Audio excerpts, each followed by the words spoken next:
design class. Well, it's kind of funny. I went to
We've been pushing that for, been trying to modify this for a lot of years. Actually, it's anymore. Getting better. It's getting better. More people are watching online than come into the class. And it builds. So it's amazing. And they'll watch it for days afterwards. So we'll see them come in later on. 3-4 days after the class. When I saw the class, I'm here for, you mentioned, that kind of stuff. So let us know, Mackenzie, when we're, are we live? Oh, hey, so welcome, we folks. We didn't get a countdown. To today's garden. She told us we were just busy chit-chatting. Well, I thought she said we were. When it's snowing, close. we're way more casual. So in the winter, we're way more casual. In May, we're like frenzied. Unload a truck, help 1,000 customers all at once. Now it's easy going. It's kind of nice. So Ken Lane, owner of the Garden Center, Waters Garden Center. This is family owned. Michelle Hyatt is she's probably one of the best designers. She is the best designer at Waters Garden Center, one of the best in the state as far as this Central Highland landscapes, which is it's unique. You know, Flagstaff's highlands, it's pines, and they're really limited in what they can grow. And then the lowlands, they're basically Black Canyon City and below. It's all cacti and you know, Palo Verdes and this hardy heat stuff that doesn't grow up here. The Central Highlands more chaparral, so it's manzanitas, which come in next week, I heard. Yes. So we got 200 manzanitas coming, 3 varieties.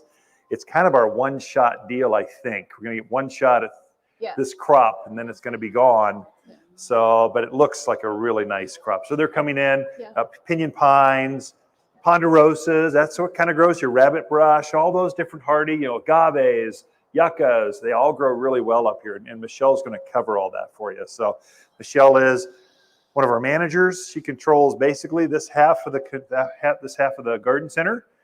It's scary sometimes what you kind of pull off, but she's got a great staff underneath her. This is way beyond what one person can do. We need a team of us. We work well together. So it's a great place to work. Yeah.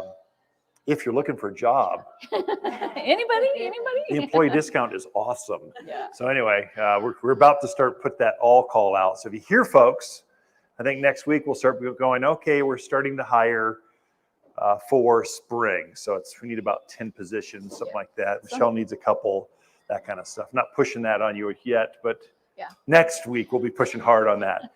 Today's class is on design. Michelle's going to lead it for us. I'll kind of jump in. Sure. And it's just how to put together a good balanced design, something that feels right. It's kind of a difficult thing. In the Midwest, everywhere else in the country, they've got grass. They don't use rock. And so they've got green mass that looks good in the yard. So it covers a multitude of mistakes. When you've got rock lawns, all of a sudden, if you get that balance off with the greenscape, the plant piece of it, it can feel, you can't quite put your finger on it, but you're going, this doesn't quite feel right. Something's off. And it comes down to the 60-40 rule. You mind if I just share that one? Absolutely. Then you can go to, yeah, that's perfect. I don't want to steal some of your thunder. Nope, have at it. 60% of a landscape, this is a landscape design. This is what they teach you at school. 60% of your landscape should be plants. That could be the entire canopy of a tree counts. Everything underneath that is green underneath that. But that includes your entire property, including the roof lines, the driveways, the entrance, the patios. 60% of that property footprint should be green. If you get too much, if you bought that designer home, the spec home that they built to sell the rest of the neighborhood, and they kind of overplant it because they want it to feel like you want to live here. So they overplant those, and quickly, about 5 years in, it gets overgrown. Going, whoa, it feels like something's going to attack me, like monkeys will come out of the bushes and eat my ears off or something. It feels not balanced. It doesn't feel safe. If you get too few, it feels like an investment property or commercial thing. You're going, whoa, would they run out of money? They forget to plant? Or what's here? They got the rock, the irrigation, a boulder, but where are the plants? It feels off. That's that 60-40 rule. If you get that, you can be close to that. And then it's that seasonality. I'll leave that to you because I know I see the seasonality right here. I'll let you kind of cover that. But with that, we've got 3 handouts today. One, I printed out, so I figured I'd have about 15. It looks like I'm close. Online, we didn't forget you. We'll put the link up for you. I know you're going to let us know. And then the other 2 handouts, one's on privacy screens. The building is on, so they can't build fast enough. The boom is going. It reminds me of the mid-2000s. It's just growing like crazy. Privacy is a real thing. So that open lot that was there for 10 years now has 3 homes on it. So it's like you kind of want some things to block that off. To take that new hot tub and make it feel like I could just relax in there without everyone prying eyes or across the street. Ours is across the street to look right into the dining room. Every time you eat, feel like you're on display. You kind of want to screen those things. So got one on that. Then how to design with rock. I wrote a column last year that was very popular, and it's just how to design with rock. And so give me your email address, and you'll have the link to those because they're multi-pages with plants, how to do it. I'll send that to you this afternoon. Looks like I'll have plenty of time this afternoon. I think after we get done scraping snow around. But I'll send that out. That'll be in your inbox. Probably a short email from me. Here you go. Here's the links to the class. There'll be 2 links, and then you got the handout to the drip systems. Yep. So give it up for Michelle Hyatt on landscape designs. Okay, so I will start with you ladies here. This is the drip irrigation handout that he just spoke about. So you guys could take one and just pass it around. If we happen to run out, I think we have about 15. We should be good. If not, it is on the link that he's going to send to you. Yeah, I'll send that too digitally. Yeah, that way you can so you get file both. it for you folks that are digital. So to start with, when I'm one of the garden consultation people that go out to your yard, when I first go into a landscape, I kind of take a look around and see what's going on, what bones you have to begin with, and that gives us kind of which way we're going to go. It's totally different whether you guys are in a new build and there's absolutely nothing, or if you're laying down roots in a more populated area, Quailwood or any of the other, Stone Ridge or some of the other ones that have people already living and have landscape design already going. So basically what I want to tell you guys is when you guys if you're new, and I see a lot of new faces here, some of them you are regular folks, but most of you guys are new. So I imagine you're all starting from scratch. A lot of it is a culture shock, especially if you're coming from Washington State, Oregon, some of those Southern California, the Midwest, where it's nice and green, and you guys get here and it's brown. We do have 4 seasons here. Obviously, you're seeing winter as we speak. We do have spring, which brings spring flowers. We have the hot summer months, the monsoon season. We have wonderful fall season here. So you get to enjoy a lot of different colors and sensations throughout the season. So when you go to start thinking about your yard, you really want to take a look at, what am I looking for? what do I want to achieve when I walk out in my backyard? Is it just going to be a nice, relaxing sitting zone? Are you going to have a garden? Do you like to do vegetables and flowers? Do you want a cutting garden? So these are all the questions that I usually ask when I go into a house. But what I was going to do is I was going to do a little show and tell and kind of go into some of the things that grow in this area. Obviously, this is just the tip of the iceberg. There is a whole big fathom underneath, and it's just starting to happen here. Like Ken said, the first big truck rolls in next weekend. So we will be ramping up at that point. I think there's 2 trucks coming next week. There is Manzanitas and lilacs. We actually had a truck. We actually have 3 because I got Armstrongs coming. So, you know, we get excited. I mean, yeah, the snow kind of says, but we're in the 60s next week. I mean, come on. We can't ask for better weather here. So to start with, I thought I will start with a couple. When you go out, everybody wants green, but you do have to think beyond that, just getting through winter. You want summer shade trees. You want those things that are going to help brighten your landscape. You want flowers, you know, you want that color in the summertime. So you want a nice mix of evergreen and deciduous stuff, even though it's going to be stick-like in the springtime. This we just brought in. This is a gorgeous flowering almond. This one will get about 4 foot tall and wide. Really pretty shrub. Double flowers. It doesn't fruit. It's an ornamental almond. This is one of those that you do not prune this time of year because you will cut off all those flowers that you see. But it is a stick, and you just kind of put it in a spot where you can enjoy it. Sticks are kind of pretty. It gives birds places to land and all that.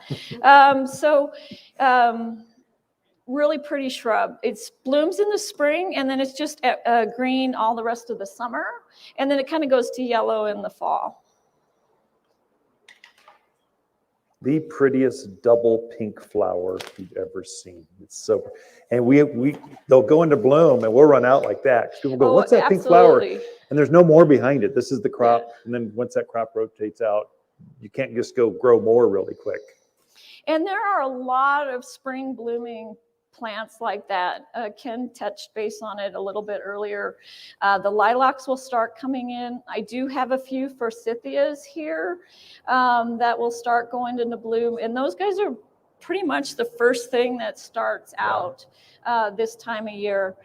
So when you start thinking of seasonality, it's time to think about those lilacs. We do have lilacs on them. I don't know if they're on the Monrovia, California truck or the Oregon truck that'll follow the week after. But I do have lilacs coming in as well. So those are nice, beautiful spring bloomers. Later on, we'll get the crepe myrtles and things like that. So this is a red maple. Maple trees make fabulous shade trees. They will get about 30 feet 35 foot tall and about 20 so wide. Very easy care, beautiful green foliage, and then gorgeous fall color. And that gives you your seasonality as far as your color in the fall as well. So you can't just go green. There are places for the green stuff, but you have to think deciduous too.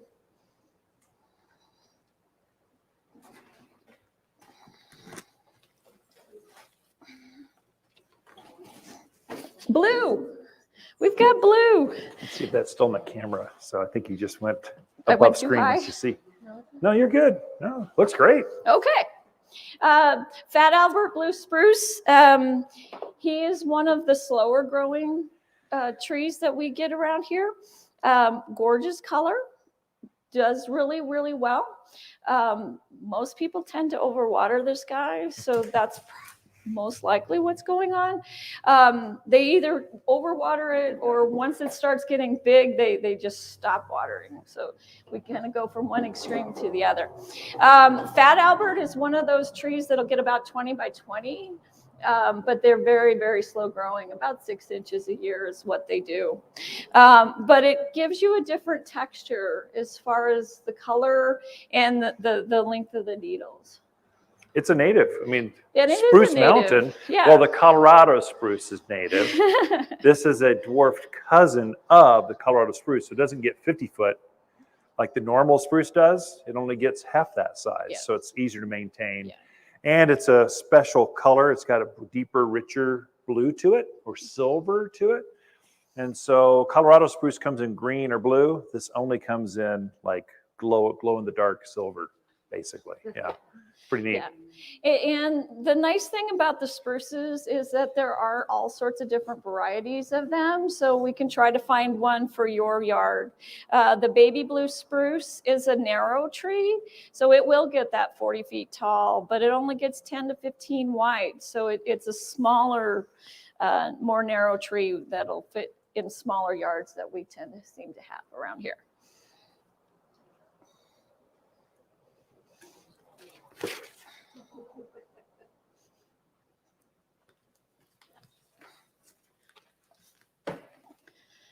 Austrian pine is another one that does very, very well around here. It is not the ponderosa, and basically the difference is the ponderosa is going to get like 100 feet tall, whereas this one's going to top out about 35. And it has limbs from the bottom up, so it's nice and full, kind of gives you that Christmas tree shape without necessarily being a Christmas tree. Fast growing evergreen, for those of you that need some privacy and that type of thing. This guy will grow about 12, 15 inches a year once it gets established. So really fast grower.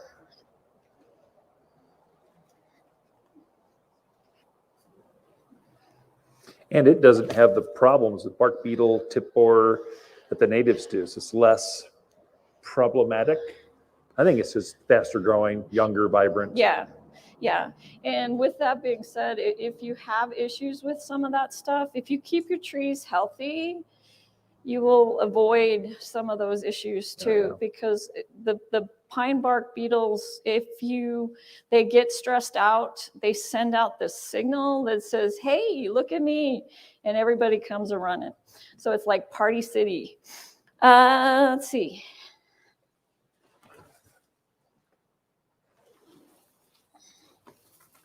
Smaller trees. And this is just a small selection. Am I too big right here? Okay. This is a juniper. This is the Blue Point juniper. And there are also wide variety of junipers that grow upright. This one's one of the fatter ones. It gets about 8 feet wide. About 12 foot tall. So it's a nice privacy screen tree for those that have smaller yards and don't want a 40-foot tree. It's perfect for that. It also has this blue silvery color, which is really nice. Kind of teardrop shaped when you see them in the yard. Really nice tree. Fairly moderate growers, about 8 inches or so a year. But this is one of the ones that we will discuss a little bit later about privacy. And to give junipers a better rap, we don't sell the male junipers. They're the ones that put all the pollen off. We focus on females because they don't have the issues that the males have. So junipers come in male and female. So they always I have allergies. I can't deal with junipers. Well, if you have allergies to junipers, you're surrounded by juniper forest. It's over for you. These are great, hardy, tough trees. So, oops, is it dripping on you? That's a greenhouse. They're not watertight. There are, like I said, I mentioned other junipers. There is this Spartan juniper, which is a green juniper. It gets 4 to 6 feet wide, 10 to 12 tall. Wichita Blue is a really pretty blue juniper. It is also the same size as the Spartan, 10 to 12 tall, 4 to 6 wide. So it's another great privacy hedge tree. Okay, let's see. Because I like the pokey stuff. We will talk about drought tolerant. So the next thing I usually ask is, what are your plans? Most people will say, well, I travel all summer. I want something that's just low maintenance. I don't want to worry about. These are the plants that you're kind of looking for. Most of your yuccas, cacti, any of that stuff, you basically don't necessarily have to put them on a drip system. When they're new, they need a little bit of extra water, but after that, they're kind of on their own. And when I say that, you kind of have to pay attention. I mean, if we have 2 month stretch of no water, you definitely want to add some. You take our seasonality with a grain of salt. Sometimes we get rain, sometimes we don't. So pay attention, you'll figure it out. But really easy to take care of. I got one of these in a pot, and he's like this big. I can't believe he grew like he did in a pot. It's like, usually they dwarf on me, but gorgeous, about 4 foot tall. The cool thing with this one, when it gets cold, this pink is just gorgeous, and that's just winter color. And then they do put off a flower. It usually takes some time down the road before you get one, but they do flower. But the coloring is amazing. So you don't necessarily have to have green in your yard.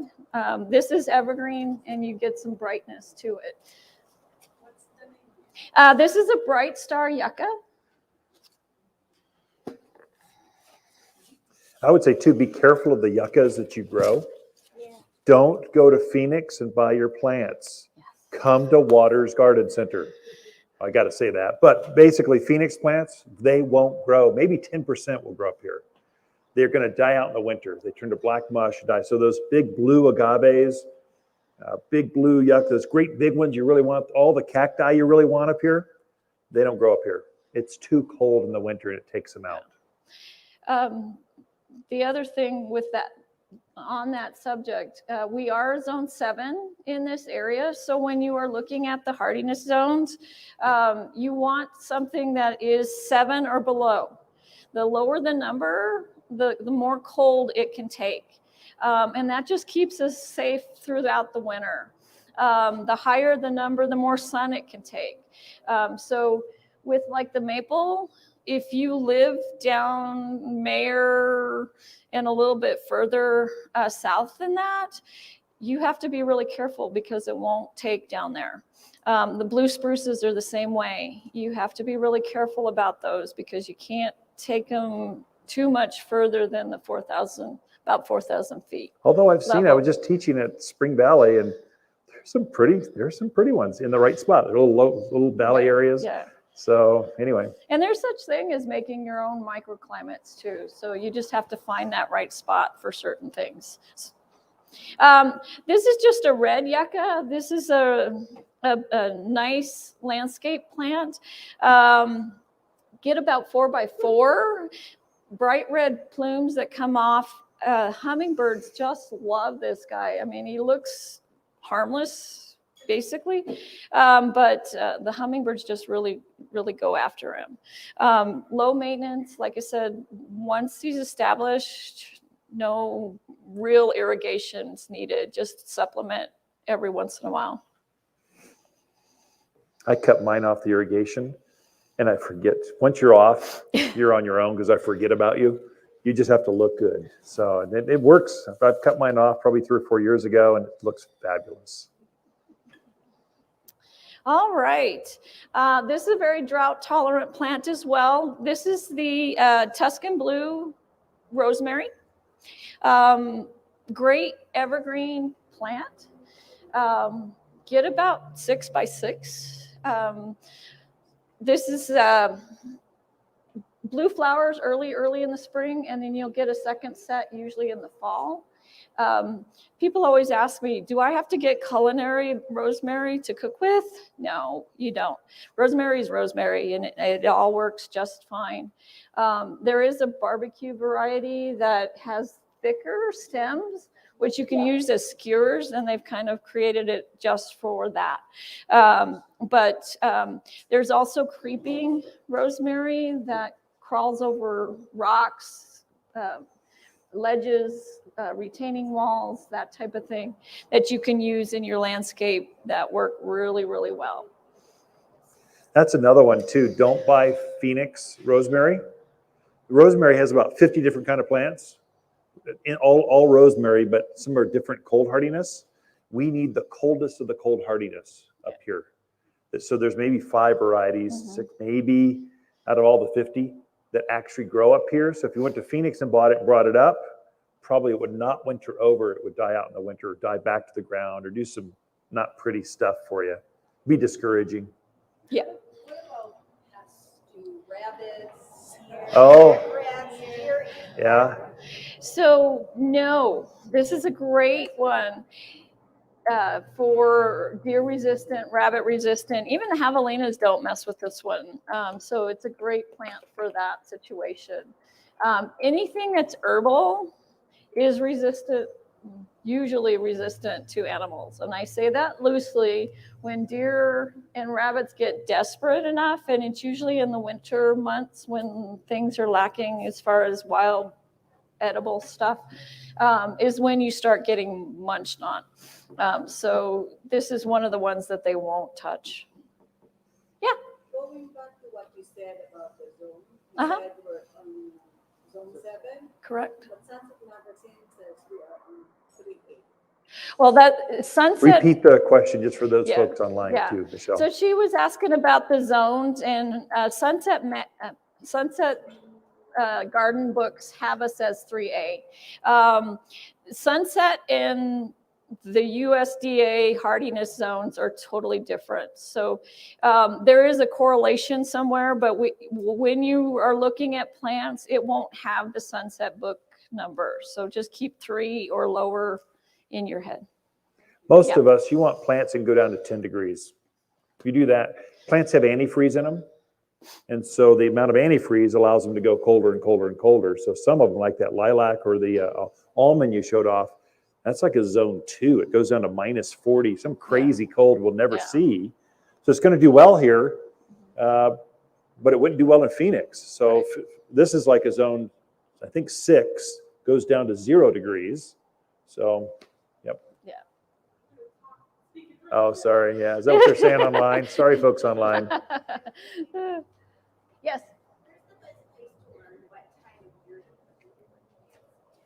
So her question was, where do you learn about when to put the right type or plants to put in? You're at the right place. Correct. There is no wrong time to plant in Prescott. The only time I worry about is that May and June when it's hotter than heck and the wind is blowing at 30 miles an hour and there's absolutely no humidity. It's a tough time for plants. But even that being said, it can still be done. You just have to really pay attention to watering and trying not to overwater and not underwater to keep that tree or shrub or whatever you planted hydrated.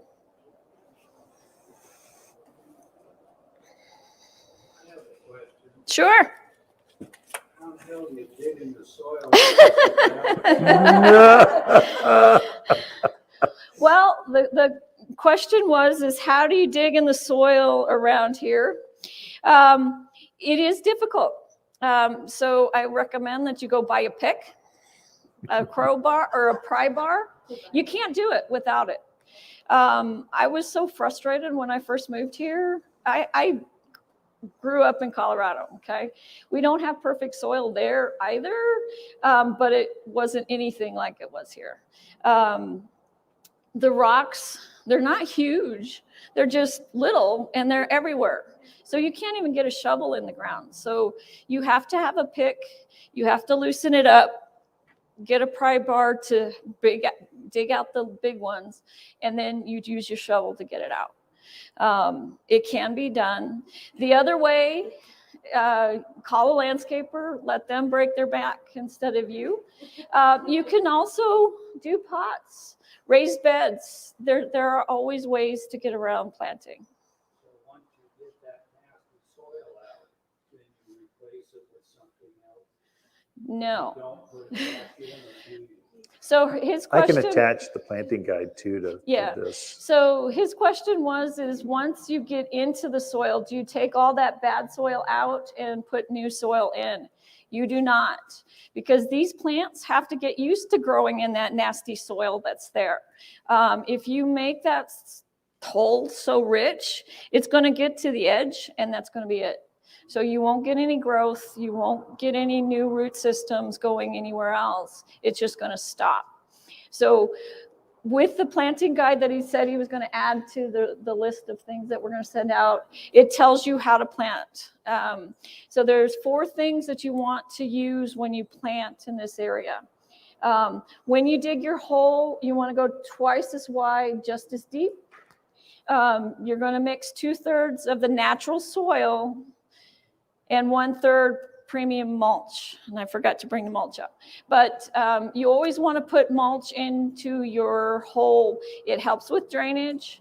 It helps break up our clay that we have a ton of. If you have more sandy soils, it gives water holding capacity. So you're going to use mulch no matter what. If you do get some big boulders that you're digging out of the hole and you just need to replenish some soil, use a good topsoil, the water's topsoil, and that will help just give you some extra girth in there. Okay. What are the other 2 things? Food. You always want to feed. We feed regularly. Our soil is basically dead. There's no natural nutrients in it. So we want to feed 4 times a year. Always remember your holidays: Easter, 4th of July, Halloween, and New Year's. And that will, you get coverage on all of it. Our all-purpose fertilizer is a 744. It's a slow release mix, so it takes time to get to the bottom of the roots. It will not burn your plants. So we mix it in when you plant it, and then 3 months later, we're feeding again. So it's all good to go. And then you use Root and Grow.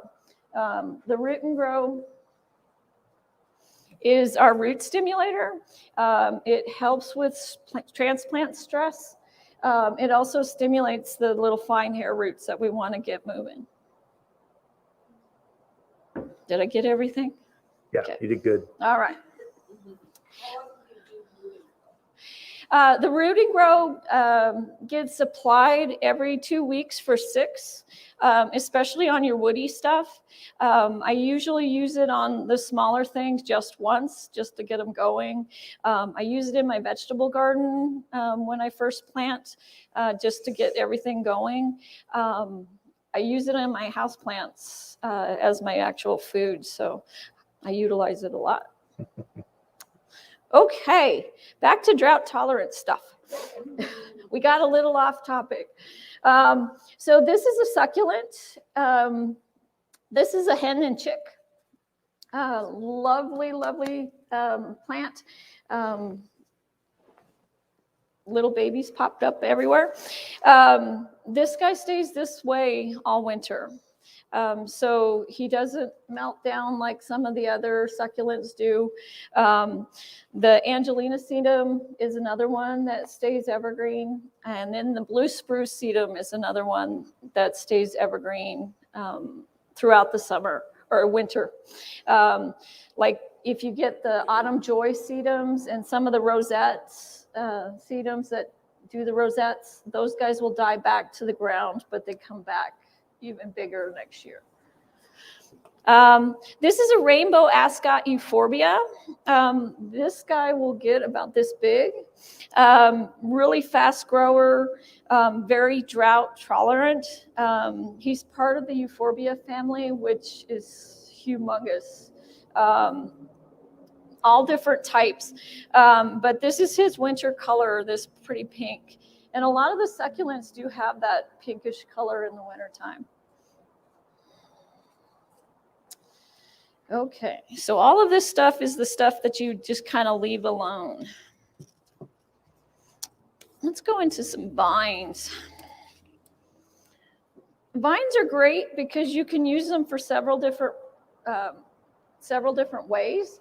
You can use them as privacy on trellises to give you some curtains between you and your neighbors. This is a cross vine. Basically, it's a cross between a honeysuckle and a trumpet vine. So it has the really fat leaves of the honeysuckle and the really pretty orange flowers of the trumpet vine. This one is semi-evergreen, so it's not going to look like this all the time. It's going to be a little bit more sparse in the wintertime, but you get those gorgeous flowers. Whereas the regular trumpet vine, it's just sticks in the winter.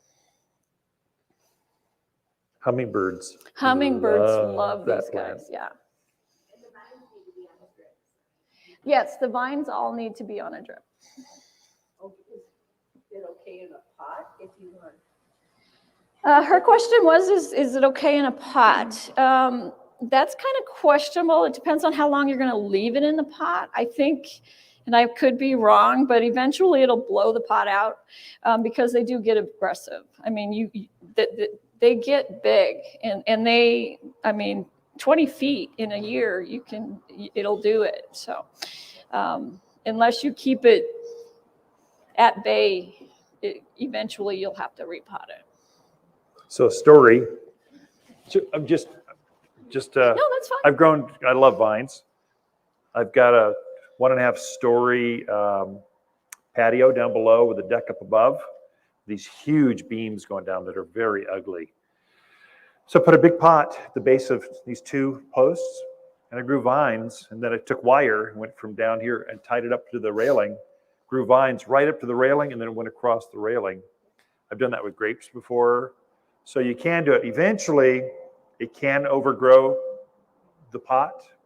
You're tired of it by then. So you kind of want it to go away. It's more maintenance than I want. I don't want vines up on the deck anymore. I want it down here. And so right now I changed it out. This year I put Italian cypress there in a big, same pot. But Italian cypress is really tall, and they only get about this wide. So, ooh, that'll look really neat. We had gotten some new pots in, some new decorative. Feels like it should be in a living room kind of pot, but they're big. Put Italian cypress in there, and it dresses up the patio like nothing else. So you can get a lot of years out of them. Container, just go with bigger. Don't go with this size pot. You need some size. Same with trees. If you're growing trees in pots, you can absolutely do it.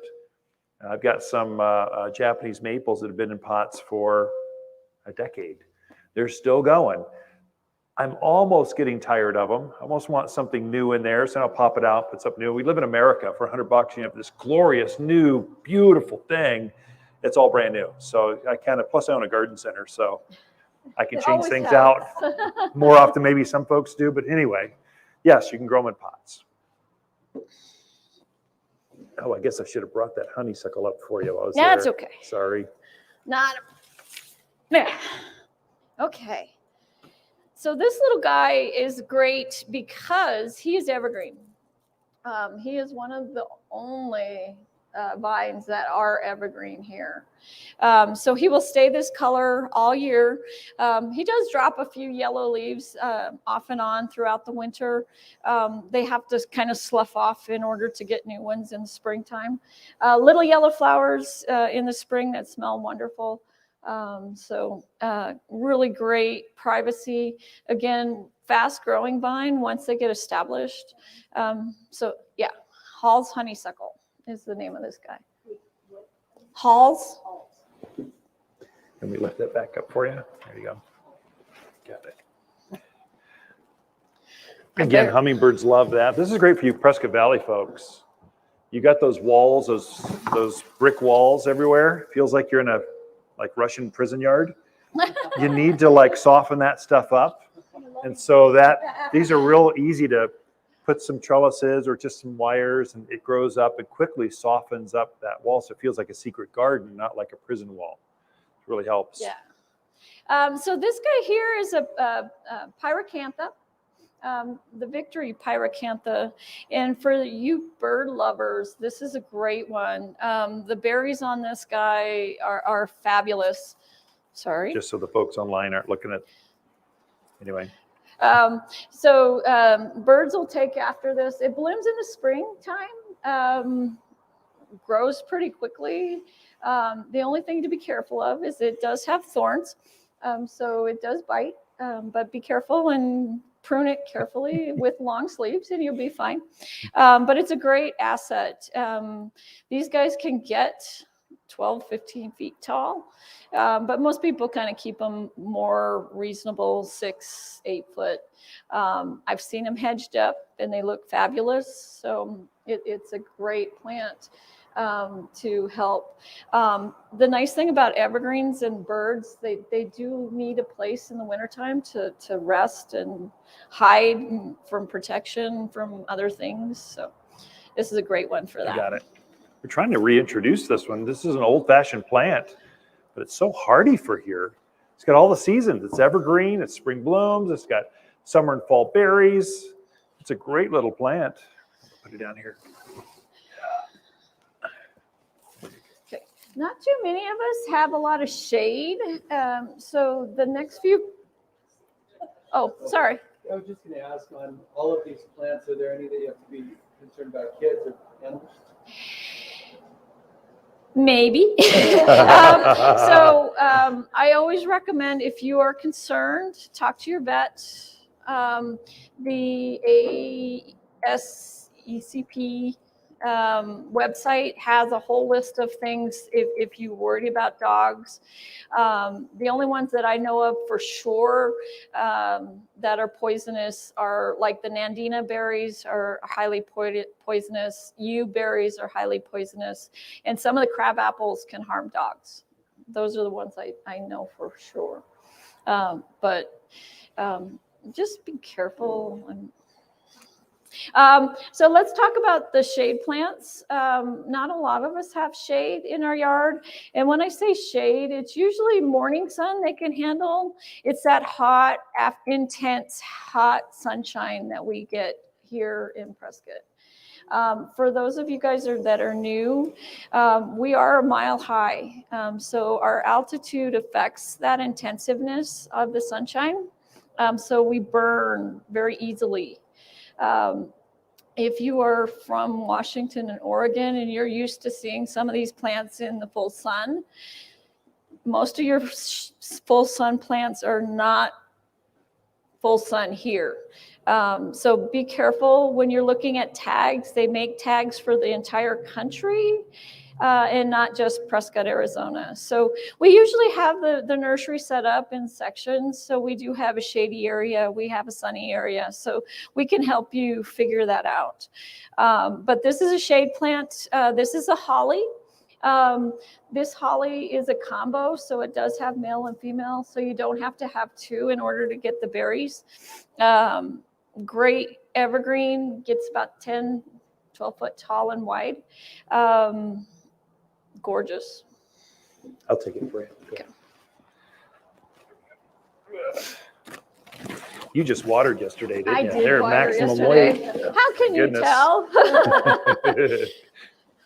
Fridays is watering day.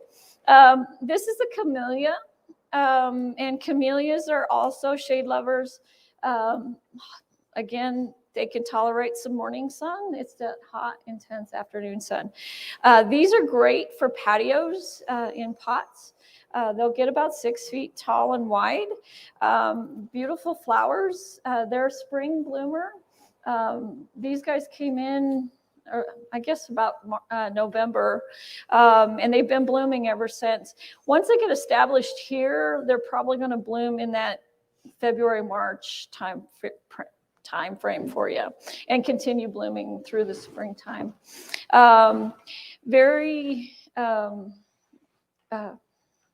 easy to trim, keep it whatever size that you need it to be. Just trim it after it blooms.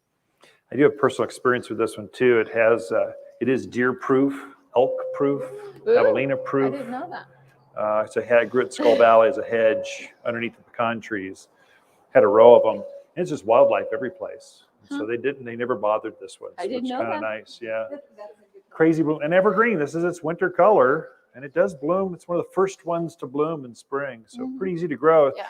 And shade, I would say, is defined as under 6 hours of sun. It's just, if you get over that, and mid-June, when it's 95, and it's just probably not 10 to 2 o'clock in the afternoon. Probably morning or afternoon sun is good.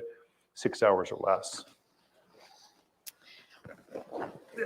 And there's a ton other shade shrubs which we will start getting in about that seasonality.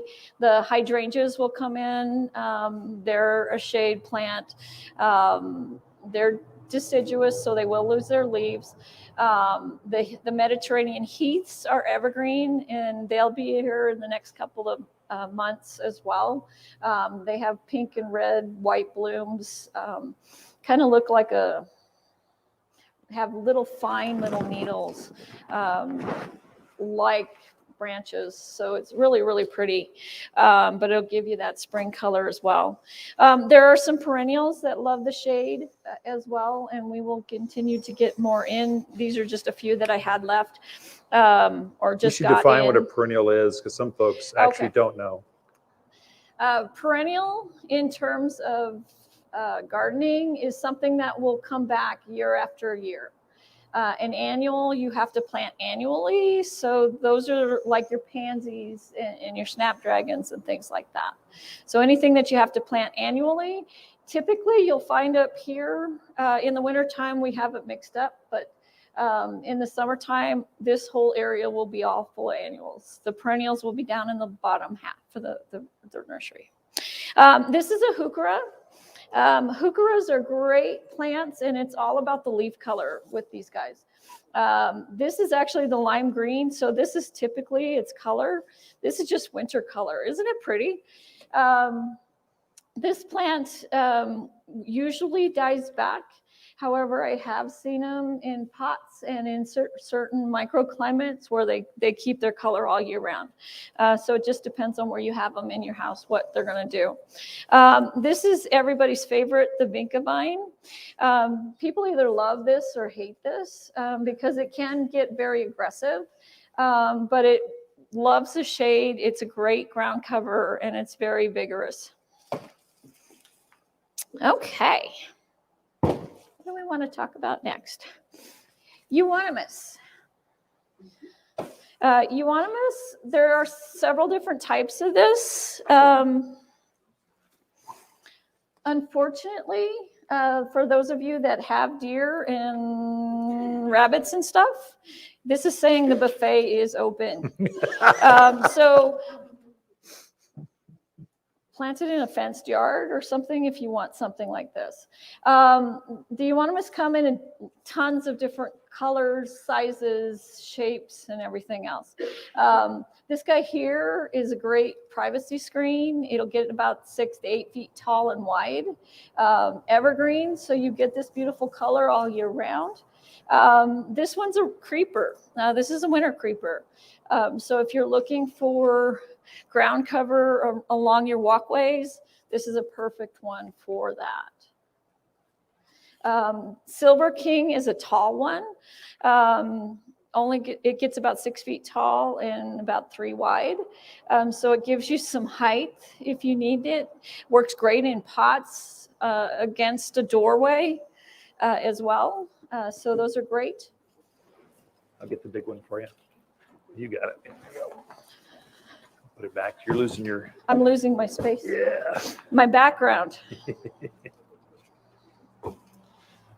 Let's see. Red Tip Fotunia. This is your basic shrub. But it's a great one because people want privacy.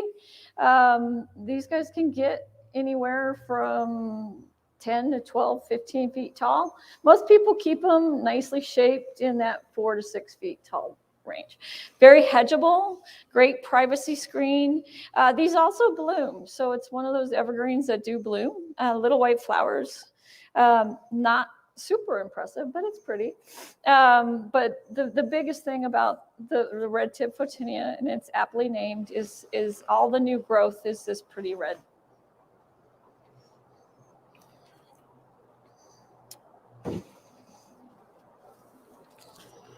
Nandina is another one of our favorites around here. It's very, very versatile. So this one can do the sun, it can do the shade, pretty much anywhere that you want. Great, works great in pots. It can work in the landscape. It is also deer and rabbit proof, so you're usually pretty good about that. This is one that I did say that the animals, it will hurt. So when it starts to bloom, you just clip those blooms off and it's fine after that. And it's not like it's full of berries. It usually just does one little flip off of it. I've raised 4 kids. I've always had Nandina. I've never had a problem. They pretty much are going to get sick and throw up. So there are several varieties of Nandina as well. This is the Gulf Stream. It'll get about 3 by 3. The domestic Nandina can get taller. Usually we get the Plum Passion or the Myers Red, and those are the taller ones. Sienna Sunrise, it gets about 4 foot, and it is more narrow. So it just kind of depends on what you're looking for as far as your landscape. But it has nice and green in the wintertime, or nice and colorful in the fall and winter, and then it just turns green in the summertime. You just give it a quick trim in the spring, March, and you're good to go for the summer. Hawthorns are another one of our favorites. Unfortunately, for those that have deer, this is one that they like. Hawthorns, again, whatever size that you're looking for, we'll find you the plant that will fit that space. They come anywhere from the ballerina that gets 2 feet tall and 3 feet wide to the majestic that gets 15 feet. So it just kind of depends on what you're looking for. Flower colors range from pink to white, so it can fit in with whatever color scheme that you're working with. And it is evergreen. Fragrant flowers. Fragrant It flowers. just fills the whole garden up. Yeah. And then the last guy, well, I've got a couple more. This is another euonymus. I just wanted to show you the different leaf styles on this. This is a green spire, so it's tall and narrow. So if you had pots in front of your doorway or on the side of your door, it would work great for that. Mugo Pine, everybody's favorite Mugo Pine. Mugos are a nice low-growing shrub. Everybody that comes up here asks me about this yellow color. This is fall color, winter color. So don't be concerned with just a little bit of yellow on the tips. Evergreens tend to go to that gold color in the wintertime, so don't panic unless you're starting to see dye in the middle. But winter color is natural. It happens. It's just because it's cold. Mugo pines will get 4 by 4, which is a really nice size. And the glow blue spruce, you get the same color as the Fat Alberts and such, but it's the same size as well. So you could go with the green or the blue if you wanted to design that way.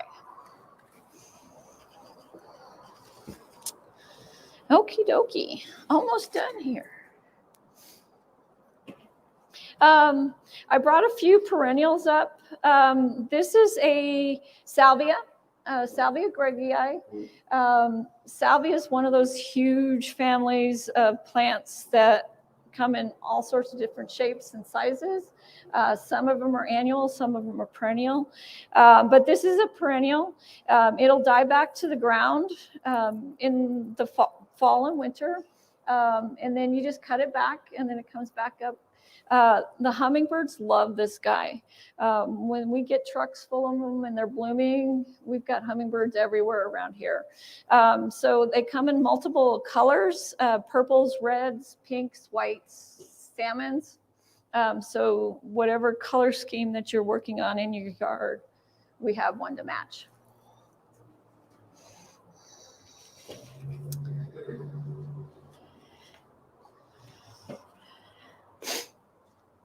Perennials, creeping phlox is a spring bloomer. This one is semi-evergreen. I think it just depends on how cold your area is going to get. I've seen them in the dewy area and they're still green right now. They basically get a nice green patch about yay big. They have pink, blue, white flowers. There's some variegation of pink and white together, but it's a nice ground cover plant. It works well with our deserty landscape with the rocks, and the gravel looks really, really pretty because it's a patch of green right there. Yarrow's another one that is a very colorful option. It has the ferny leaves on it as well. Comes in a variety of different color ones. This one's actually a red one, which is really pretty. The moonshine yellow is the most notorious one that we have. Bright yellow flowers. The butterflies, if you guys are into butterflies, the yarrow is a great one. And then this guy here, he doesn't look like much. It is winter time, okay? But this is your New Mexican primrose. New Mexican primrose has those really light pink flowers that bloom all summer long. Great ground cover. If you have an area that you just wanted to stretch out, this is one that'll do that. It'll get about 8 feet wide. Can I mention a design tips with Sure. those too? Just Yeah, absolutely. So we have a lot of rock lawn, and it can look awkward if you take rock and go right next to your tree trunks. And it doesn't look natural. Like trees don't grow out of rock. They grow out of gardens, they have underplantings. These guys are really great. I'll plant like a Mexican primrose, and I'll put the emitter that I'm watering the tree with right there, and it'll water this plant and the tree, and it'll take the same once a week watering in summer that a tree will, and it just gives you this garden-esque look that naturalizes. It softens up that tree out there. It just makes it look better. I've done that with heucheras, whoever that thing was. So big shade trees, I'll put a heuchera underneath that. It'll take that, so tough, it'll take that same water cycle. And then in the winter, when that maple leaf or aspens or whatever you've got, sycamores, they drop their leaves, you've still got heuchera, which is generally going to have some foliage on it through the winter. But it's so tough, it'll take that. So a little tip that'll help you. You can take advantage of that irrigation for multiple plants as well. Along the driveways, you had mentioned this, your Mugo Pines, this kind of guy. Along the driveways, creeping junipers, I'll put those to soften. You've got this great big rock lawn, and you need to almost border it so it looks like it's a garden. And so I'll put these around the edges, and so it softens up, so that transition between the sidewalk and the rock looks more natural and less less rocky. Less rocky. Yeah, less rocky. Yeah. Anyway. Okay underneath evergreens that maybe the needles drop. Not evergreens aren't necessarily as important because most of the evergreens hold their foliage right to the ground. Maybe a ponderosa or something, because really when you plant a ponderosa, you're really planting a trunk. It's going to have the foliage up there, and you're going to see this big barky trunk, which is neat for framing views, that kind of stuff. Most of your junipers, spruce, pine, hold their foliage to the ground. So you don't really need an underplanting on those so much. It's your spring bloomers, like crab apples, red buds, those things, or your shade trees for the summer. It seems to look better there, kind of stuff. So, and she's given you a lot. Remember, you've got 20% of your landscape should be dedicated to evergreens. If you don't have 20%, maybe a little bit more, but about 20%, So it feels like you've got something out there in the landscape in the winter. 20% should be dedicated to spring bloomers. When the whole neighborhood starts to bloom, forsythias and lilacs and wisterias, I don't know, help me out, all that spring blooming stuff. You want to be part of the celebration. Right. So that I'd say that's your anything that blooms in the spring. Summer bloomers, 20% to summer bloomers. That's going to be your Rosa Sharons, your crepe myrtles, things that look good, that show off. The butterflies, the hummingbirds are going to celebrate in your yard because you've got some summer blooming plants. 20% should be dedicated to fall color. We're famous for our fall. So maples, the colors show up more here than they do, let's say, even in the Midwest, because it's like a little oasis. When those maples turn red, you're going, whoa, that's pretty neat. I want one of those. And so you want to be part of that whole, aspens with maples, that gold and red color combos. Looks really good. So plan that way. So that's 20% spring, 20% summer, 20% fall, 20% evergreens. The last 20%, we got a lot of folks that this is their summer home. They're at their winter home right now in Scottsdale or Tucson or Palm Springs. Focus that rest on when you're here. We have a surprising number of Alaska, Minnesota, Wisconsin, that upper Midwest and the cold country. This is their winter home. Focus on the winter and early springtime that you're going to be here. So put that rest or whatever tickles your fancy. If you love collecting salvias, people collect these like roses. Just focus on more salvias just because you like them. But get a balance. We see a lot of folks. I'm from California. I want nothing but evergreen. Evergreens don't bloom very well, and they don't look good in fall. So there's a few of them. She mentioned a couple that have multiple seasons, but maybe you should expand your palette out just a little bit more to introduce. Everyone from Phoenix wants a lilac. Well, they don't grow down there. They grow up here. They need the cold. They need that rest period in the winter to recharge and set those buds. So think through the seasonality. That's where we can help you out. She mentioned things are coming. You can tell before we can when they're here at the garden center. Our website is set up for gardeners. And so we are dedicating a ton of energy to, and you can look it up with top 10 plants, the number 10 plants.com. That's the inventory you can take a look at online. And we've put the signage that we show off here. We've actually created the verbiage and the signage. How tall do they grow here? Things don't grow as tall here. A maple is not going to get as big here as it does in the Midwest, where it naturally grows. So we put the sizes where they grow here. She mentioned the hollies. How much sun can they take? We put that on there. So it can take up to 6 hours, no more. Go 6 minus hours. We put wind gauges. Some of you are on those beautiful ridge lines with great vistas. You got wind. We put how much wind those plants can take. So we're trying to put in our website for us here locally here. It's not Google grabbed and thrown onto stuff. It's not reading the national tag. This is how they grow here. You can take a look at that at Top 10 Plants. So we've got manzanita coming. The first trees are coming. Fruit trees are coming all next week. When they land on the dock, before it's even in stock, it'll be up on the website. So you'll see that. In fact, it's kind of a problem. We got to figure this out. People are going, I want that thing. And we're going, where is it? And it's across in the processing yard. It hasn't come in. It takes us 2 or 3 days to get all this stuff in. But they want to grab them early because they know some of these crops are limited rotations. Plants are not a manufactured thing. They're farmed things. So this plant's probably 5 years old.